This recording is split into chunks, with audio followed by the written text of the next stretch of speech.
তো বন্ধুগণ, বলেছিলাম এই নিয়ে ভিডিও করব। তো আমার কথা আমি রাখি এবং সম্পূর্ণ যেই ব্যাখ্যাটা আমি তুলে ধরবো, তারপর তোমাদের মতামত তোমরা কমেন্টে বলতে পারো। কারণ ভাই, আমি ঘটনা তুলতে পারবো কিন্তু কারোর মতামত বদলানোর আমার কোনো সামর্থ্য নেই। কেন শ্রমিক ভট্টাচার্য ওই কথাটি বলেছিলেন, শ্রমিক ভট্টাচার্য কতটা ভুল এবং কতটা সঠিক, এই গল্প পড়লেই বুঝতে পারবেন। এবং এটি আমি এই লিঙ্কের মাধ্যমে শেয়ার করে দেবো, আপনারা চেলে পড়তে পারবেন। এবং আমি আশা করি এটির একটি ফটো করে আপনার লিঙ্ক পাঠিয়ে দেবো। তো এটি হচ্ছে গড এআই বানিয়েছে, যেটা সম্পূর্ণ আমি ঘটনা এখানে জানলাম। তো ঘটনা হচ্ছে 1940 সালের কলকাতা, মানে বুঝছেন স্বাধীনতার পূর্বে। শহরের রাজনীতি তখন উত্তাল। কলকাতা মিউনিসিপাল কর্পোরেশনের নির্বাচন সামনে, তখন কলকাতা মিউনিসিপাল নির্বাচন সামনে আসছে। তখন একদিকে হিন্দু মহাসভা, দেখো ভাই, স্বাধীনতার পূর্বে থেকে অনেকগুলি রাজনৈতিক দল ছিল। কংগ্রেস ছিল, মুসলিম লীগ ছিল, এদিকে আজাদ হিন্দ ফৌজ। যখন নেতাজি সুভাষচন্দ্র বসু 1939 সালে কংগ্রেস ত্যাগ করেছিলেন, তখন তিনি এই আজাদ হিন্দ ফৌজ এই সংগঠন তিনি তৈরি করেছিলেন। তারপরে তার আগে ছিল হিন্দু মহাসভা, তিনারাও ভাই স্বাধীনতা সংগ্রামের সাথে যুক্ত ছিল। সেটি আমরা দেখেছি মহারাষ্ট্র দিকে ওদিক আছে। তো কথা আমি পাল্টাচ্ছি, কথা দেখাচ্ছে যে দুই পক্ষের মধ্যে তীব্র প্রতিদ্বন্দ্বিতা। কলকাতায় যে কর্পোরেশনের ভোটের জন্য যেসব দলগুলো লড়াই করছিল, সেখানে দেখা যাচ্ছে যে হিন্দু মহাসভা ছিল, কংগ্রেস ছিল এবং সুভাষচন্দ্র বসুর ফরওয়ার্ড ব্লক ছিল, এবং দেখা যাচ্ছে মুসলিম লীগও কোথাও কোথাও ছিল, কিন্তু কলকাতায় ছিল না। শ্যামাপ্রসাদ মুখোপাধ্যায় তখন হিন্দু মহাসভার অন্যতম প্রমুখ। তিনি মনে করতেন যে কর্পোরেশন যদি মুসলিম লীগের প্রভাবে চলে যায়, তাহলে হিন্দুদের স্বার্থ বিপন্ন হবে। তখন স্বাধীনতা ভাই একটা চলছে, তখন এই ভোটাভুটি সিস্টেম চালু হয়েছে। তখন তিনি দেখলেন যে এই কলকাতা কর্পোরেশন যদি মুসলিম লীগ বা কংগ্রেসের হাতে চলে যায়, তাহলে ভাই বিশাল বিপদ। তখন হিন্দুদের ভাই চরম একটি সমস্যা চলে আসবে। তখন তিনি সেই সময় থেকে রাজনীতির মধ্যে একটি প্রত্যক্ষভাবে আসছিলেন। কিন্তু মহাসভার প্রার্থীরা সভা করতে পারছিলেন না। প্রতিপক্ষের চাপ এবং হুমকিতেই অনেকেই ভয় পেয়েছিলেন। সভা ভাঙার অভিযোগ উঠছিল বারবার। তখন তিনার এই বক্তব্য নিয়ে ভাই অনেক রকম ভাই মতভেদ চলছে, এবং সবাই বলছে যে শ্যামাপ্রসাদ মুখার্জিকে আমরা এই মঞ্চে উঠতে দেব না এবং এই মঞ্চে তিনাকে ভাষণ দিতে দেব না। এমনও পরিস্থিতিতে শ্যামাপ্রসাদ নিজে এগিয়ে এলেন এবং 15 মার্চ 1940 তিনি এক বড় সমাবেশ ডাকলেন। তখন তিনি নির্ভয়ে এরকম আসলেন, এসে বললেন যে যা হোক হোক, আমরা সভা করবই। তো সেখানে বলছে যে সেই অঞ্চলটির স্থান নিয়ে পরে মতভেদ হয়েছে, যে কেউ বলেন যে মোহাম্মদ আলী পার্ক এবং কেউ বলেন যে শ্রদ্ধানন্দ পার্ক। যাই হোক, সেদিনে হাজার হাজার মানুষ সে হিন্দু সভায় জড়ো হয়েছিল। প্রায় 10,000 সমর্থক। মঞ্চে উঠলেন শ্যামাপ্রসাদ মুখার্জি। তিনি বক্তৃতা শুরু করতে যাচ্ছিলেন হিন্দুদের সংগঠিত হওয়ার আহ্বান নিয়ে।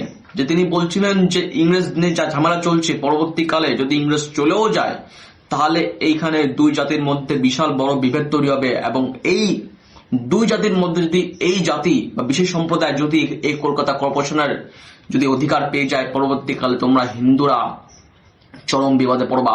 সেই নিয়ে তিনি একটি বক্তৃতা রেখেছিলেন। তো সেখানে বলছে যে নির্বাচনে মহাসভার প্রার্থীদের সমর্থনে এই সব বিষয় নিয়ে কথা বলার প্রস্তুতি নিচ্ছিলেন। তিনি সবে মাত্র দাঁড়িয়েছেন এবং কথা বলা শুরু করবেন, তখনই ঘটল একটি অপ্রত্যাশিত ঘটনা। দূর থেকে একদল লোক ছুটে এলো এবং স্লোগান দিয়ে উঠল, সুভাষ বাবু কি জয়। মানে বুঝলেন, সুভাষ বাবু কি জয়। যদি ইন্দিরা আজাদিন ফৌজের লোক হতো, তাহলে বলতো জয় হিন্দ বন্দে মাতরম, জয় হিন্দ জয় ভারত। এইগুলো বললে মানা যেত যে তিনরা আজাদিন ফৌজের লোক। কিন্তু সেখানে বলছে সুভাষ বাবু কি জয়, মানে আজাদিন ফৌজের লোকেই মনে করবে যে এটা আজাদিন ফৌজের লোক। পাথর এসে লাগলো মঞ্চে। একটা পাথর সরাসরি আঘাত করলো শ্যামাপ্রসাদের মাথায়। রক্ত ঝরতে শুরু করলো। মঞ্চের চারপাশে হট্টগোল। অনেকেই ভয় পেয়ে পিছিয়ে গেল, এবং কিন্তু শ্যামাপ্রসাদ মুখার্জি দাঁড়িয়ে রইলেন। রক্তাক্ত অবস্থায় তিনি শান্ত থাকার আহ্বান জানালেন। তিনি বললেন, সহিংসতার জবাব সহিংসতায় নয়। বলছে হিংসার জবাব আমরা হিংসায় দেব না। জবাব দিতে হলে ব্যালট পেপারের মাধ্যমে দেওয়া হবে, মানে ভোটের মাধ্যমে দেওয়া হবে।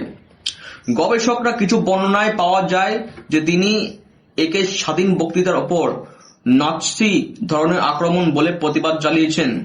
মানে কিছু লোক বলছে যে এটি হচ্ছে নাৎসি হিটলারের আন্দাজ বলে জানিয়েছেন। ঘটনা শোনো ভাই, ঘটনা শোনো, তুমি আগে থেকে খেপো না।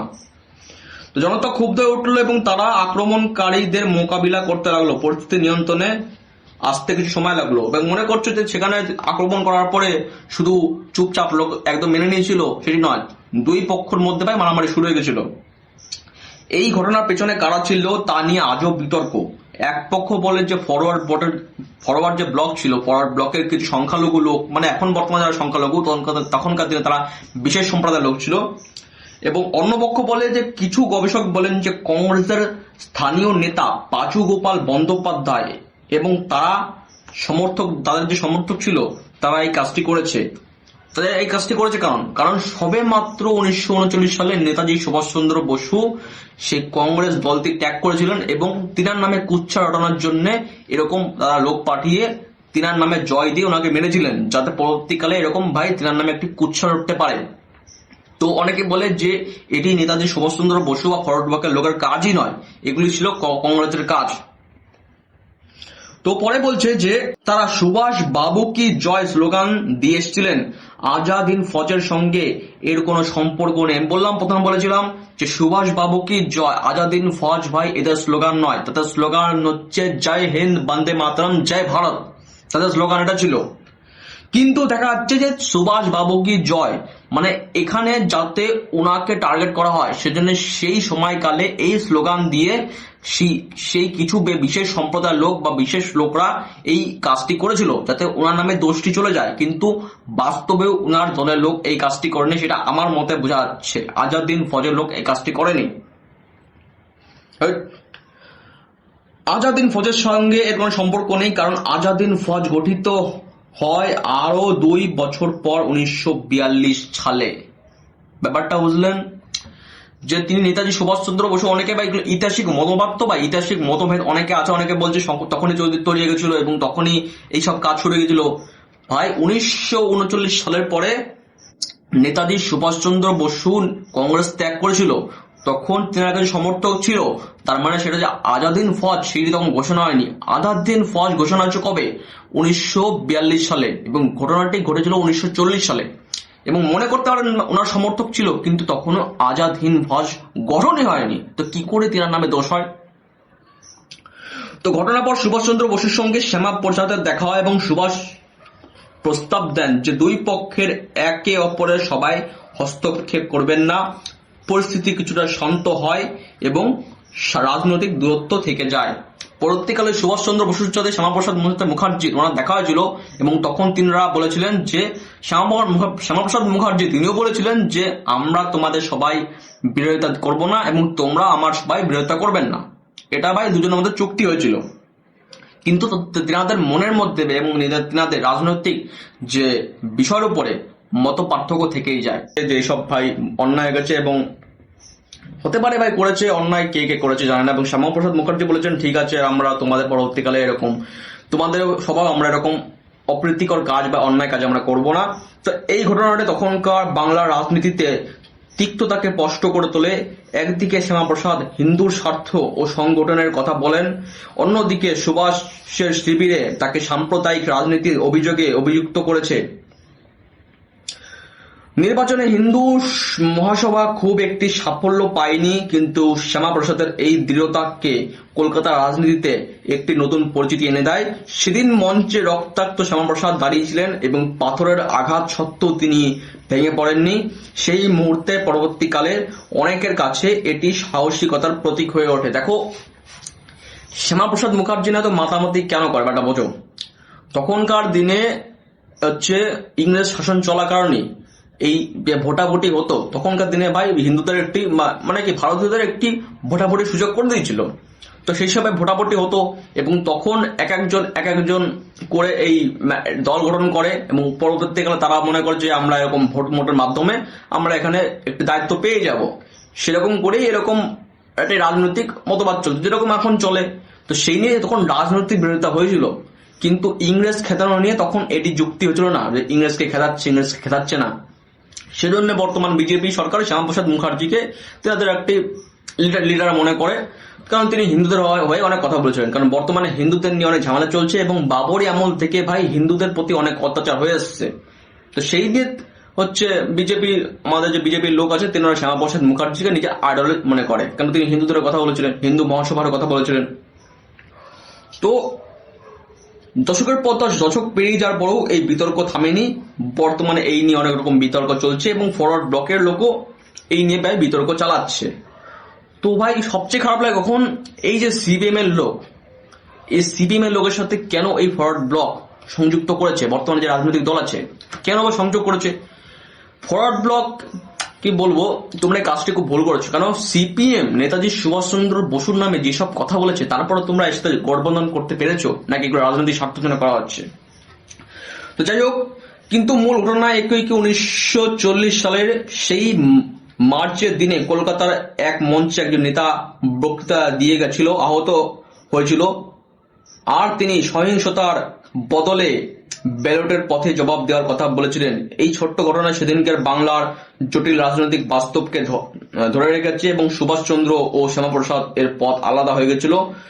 একজন পরে আজাদ হিন্দ ফৌজ গড়ে সশস্ত্র সংগ্রামের পথে হাঁটলেন এবং অন্যজন হিন্দু সভার ও পরে জনসংঘের মাধ্যমে ভিন্ন পথে এগোবেন।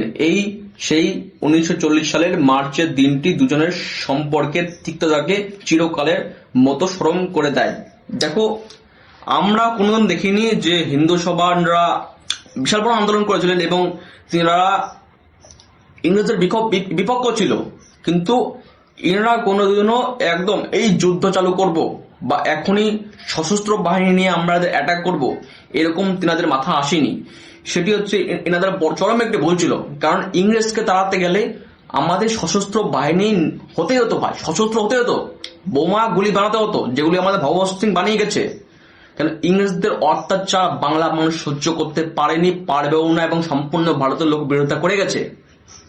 তাই এই বিষয়ে ভাই আমরা আজাদ হিন্দ ফৌজের লোককে এখনো স্যালুট করি এবং স্যালুট করতে থাকবো, কারণ তিনারা তখন এই সশস্ত্র বুদ্ধির এই চিন্তা ধারণা এনেছিলেন বলে আজকে বর্তমানে ভারত স্বাধীনতা ভোগ করছে। যদি তিনারা সেদিনকে এই সশস্ত্র বাহিনী না তৈরি করতেন তো বর্তমানে এই ভারত স্বাধীনতার এই মুখ দেখতে পারতো না। শুধু ব্যালট পেপারের মাধ্যমে এবং শুধু এই মৌখিক দ্বন্দ্বের মাধ্যমে কোনোদিনও স্বাধীনতা আসতো না, যেগুলি কংগ্রেস এবং এই বিভিন্ন রকম দল করে গেছে। তাই এখানে আমরা নেতাজি সুভাষচন্দ্র বসু এবং তিনার আজাদ হিন্দ ফৌজকে আমরা শত শত প্রণাম জানাই এবং শত শত স্যালুট করি। তো এই ঘটনা যদি তোমরা বুঝতে পারো তো ভালো কথা, এবং না বুঝতে পারলে এখনো মতবাদ চালিয়ে যাও। তো এই হচ্ছে ঘটনা।